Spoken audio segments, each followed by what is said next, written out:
পাকিস্তানের তথ্য সম্প্রচার মন্ত্রী আতাউল্লাহ তারার আশঙ্কা প্রকাশ করেছেন, ভারত আগামী 24 থেকে 36 ঘন্টার মধ্যে পাকিস্তানের বিরুদ্ধে সামাজিক পদক্ষেপ নিতে পারে।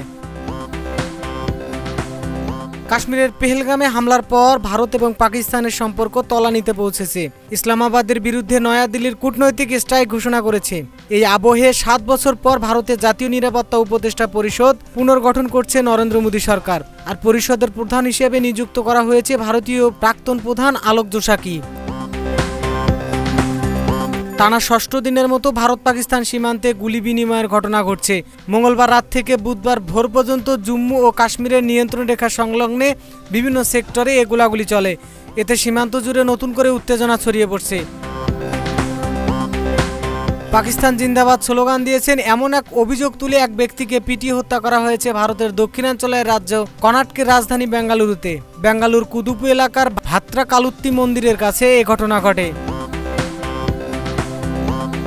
চীনের উত্তর পূর্বাঞ্চলে লিয়াওনিং প্রদেশের লিয়াওইয়াং শহরের একটি রেস্তোরাঁয় ভয়াবহ অগ্নিকাণ্ডের ঘটনা ঘটেছে। এই ঘটনায় অন্তত 22 জন নিহত হয়েছেন। কাশ্মীরের পেহেলগামে হামলার ঘটনার পর উত্তপ্ত হয়ে উঠেছে ভারত পাকিস্তান সীমান্তের পরিস্থিতি। এই নিয়ে দুই দেশের মধ্যে চলছে পাল্টাপাল্টি হুঁশিয়ারি ও কূটনৈতিক তৎপরতা।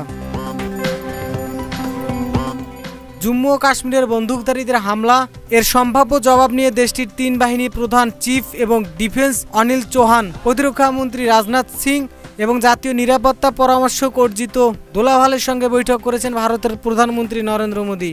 ডেস্ক রিপোর্ট, এই সময় টিভি।